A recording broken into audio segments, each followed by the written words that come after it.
Can you kind of take us through the, I think you hit a big three, in the first quarter when Steph strained the hamstring. And I guess you guys are celebrating a timeout, but Steph's walking off the floor. And just kind of the emotions of all that. Well, I didn't see what happened. I also didn't see that he had grabbed his hamstring. I just saw him limping a bit. So I walked over to him, tell him good pass, and he was kind of walking towards the locker room. And I said, "You good?" He was like, "I'll be back."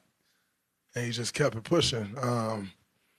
But we didn't really know what was going on for a while, several minutes, game time minutes, which, is a lot longer than just minutes. We didn't know for a long time. And then they finally told us it was a hamstring. Little deflating, but we knew, he did a great job of helping us build a comfortable enough lead. And Robin turned into Batman. What y'all call Buddy? Alfred. Alfred turned into Robin. And they filled in, so it was beautiful to see. And then everybody played great minutes. G came in, played great minutes. The hustle plays from Guy Santos, what did he play? 3 minutes? 3 minutes and 43 seconds, and he was hustling all over the glass, just wearing those guys down. It was beautiful to see. J.K., great minutes. Guarding Ant, hit a big-time shot, timely cuts. Everybody who came in the game gave us something. Loon was huge off the bench, gave great minutes. And so, complete team effort, but we know this series will get tougher and tougher. Hopefully we get Steph back, but regardless if we get Steph back or not, that's a really good team with a lot of pride and a lot of talent. And the cohesiveness of that team has grown over the year. And so they're a together team, and we know they're going to come out fighting. What was Steph's mood at halftime? We heard he kind of had the ice pack on his hamstring, and it sounded like he was a little deflated. He was a little deflated, but he didn't try not to show it. He was just in the locker room waiting on guys to come in, continuing to show that support, saying what he saw going on in the game, but it was a tough one. You guys held Minnesota over 15 from 3 in the first half, and I just saw 88 points overall. Was there something special about defensive effort today, or just something you guys did that was extraordinary? We flew around. We made extra efforts, which was important. We know this is a very, very good three-point shooting team. And we knew that we didn't want to give them uncontested looks. They starting to hit threes, they can roll. Saw that last series. And so that's, we're not going to hold them to 5 threes every night, that's for sure. But incredible job, incredible game plan put together by CD and Stack on the defensive end. I think guys did a great job of fouling it, but I think we can be a lot better. Draymond, 18 offensive rebounds, 7 by Jimmy. How'd you play bigger than these Timberwolves?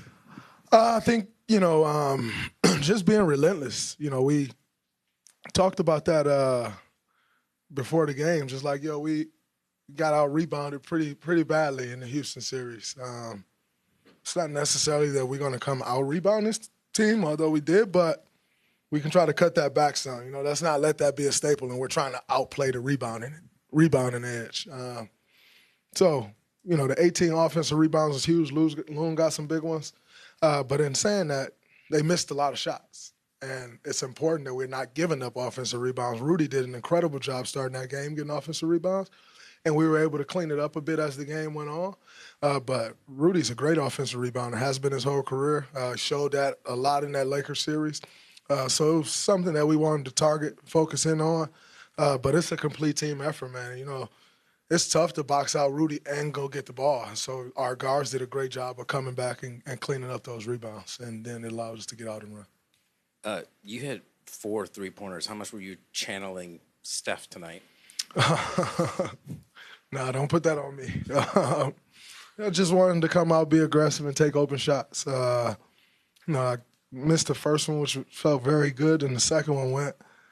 I shot the pick and pop 3. I was like, all right, that one went in. I'm gonna keep it rolling. So it was good to see the ball go through the hole, but I think I enjoyed the defensive end more still. Steve said he's operating as if he's going to game plan without Steph for game 2 because of the tricky nature of a hamstring. How much falls on your shoulders for playmaking? You had 18, 8, and 6 tonight. Do you feel like you're going to have to do even more? Does your role change at all offensively without Steph?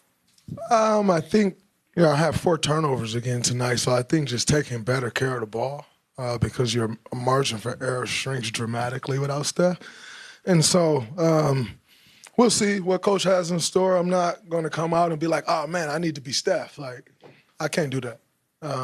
But, I may have to handle a little more. We'll see, but just play my role, play the game, honor the game plan that Coach gives us. If that's me making more plays, then I'll try to do that. But we got Jimmy Butler still, who is incredible at making plays for people. So we'll just collectively continue to move the ball, try to find open guys, and try to make the right plays. We've all seen the Jimmy Buddy dynamic, and they're both new to the team. They're just it's joking, it's laughter. But is there a competitive thing with both those guys that you see and you feel beyond the laughter, or is the laughter part of all that? It's a part of it, but they have an incredible relationship. Y'all don't get to see everything, but there's times where they really go at it. That's just the nature of the game we play. They went at it in the huddle today. But it's great. You love to see guys engaged and, communicating back and forth to each other. But they have a great dynamic. Both of them playing great basketball for us is 2 great additions to this team this year. Draymond, you talked about how your role might be different without Steph. How much different is the offense without Steph? I mean, because Steve's talked much about Jimmy gives you another whole sort of identity. Mm-hmm. How much do you sort of lean into that now if Steph can't play for a while? Have to, but we know what Jimmy's capable of. Jimmy's capable of carrying a team. He carried a team to a finals twice. So we won't panic. We'll figure out what that means. We have best coaching staff in the NBA. We know they'll put us in a good spot and let us know what our offense looks like without Steph if we have to go on without him. But we got full confidence in the guys that are on this team that we can make plays, we can make shots, and we know we got a guy that can make that first domino fall, and Jimmy. So we'll be all right. Steve said you guys really need a day, and he's going to give you a day tomorrow. I'm just wondering, after a pretty grueling 7-game series, how did everything feel today for you, and how much do you guys need the day off? You see me in the first half? You saw me bouncing to that pick and pop 3? I felt. This is what I train for. This is what we all train for, to get in these situations.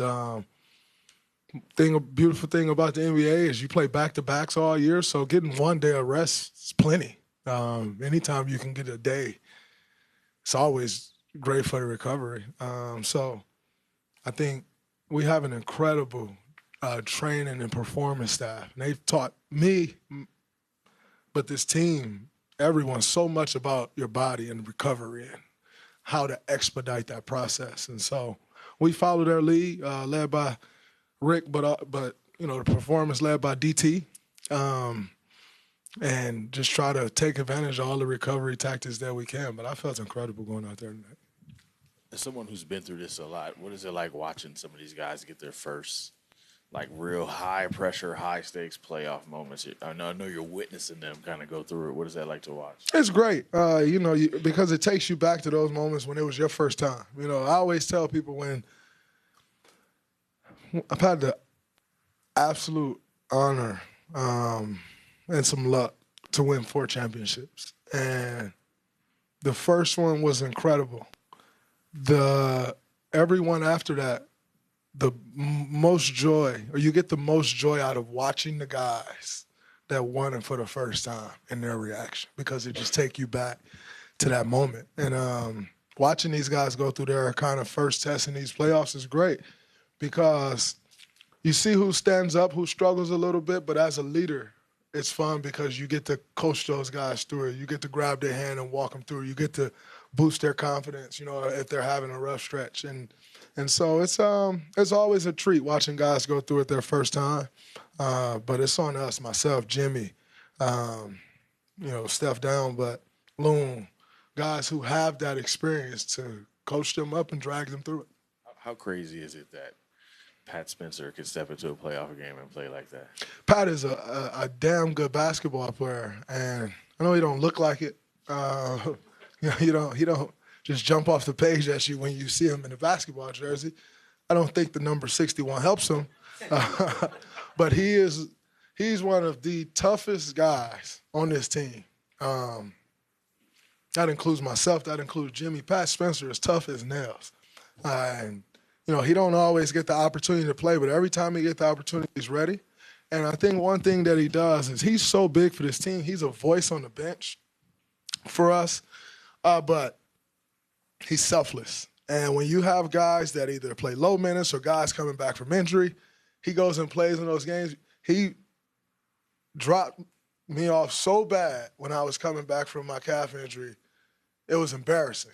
I went out there thinking I'm about to win games, and I pride myself on winning those games. And I couldn't get a win. I got one win, but I couldn't, win. And he was talking crazy to me. And I couldn't do nothing about it. I was mad as hell. But that is Pat. And he brings that same energy every single day. He works so extremely hard, extremely intelligent. And he has a chip on his shoulder. He doesn't back down from anyone. And, he's been a great addition to this team, a good find by our staff. I think he'll be around here for a long time because he just adds what he brings to the team. We're lucky to have him because he from demeanor off the court, he's one of those guys that he's always grouped in with young guys. But I think Pat's 27. He's 28. He's lived some life. And so it's always good to have kind of an elder statesman in there with the young guys. And he's not an elder statesman as far as NBA experience goes, but life experience and smart as hell. So you incorporate him with them young guys, and even when we're not with them, they're still learning because you got a guy like that who's earned the respect. It's not like, oh, man, that's Pat. They don't listen. No, he has everybody here, and it's beautiful to see him get those opportunities and produce. Draymond, what's the mood of the team right now? I can imagine coming out there, it's like an adrenaline high. You win the game on the road, a second straight win. You go in the locker room, I'm guessing reality sets in about how hard the next few games are going to be. That one was hard. They are hard games to win.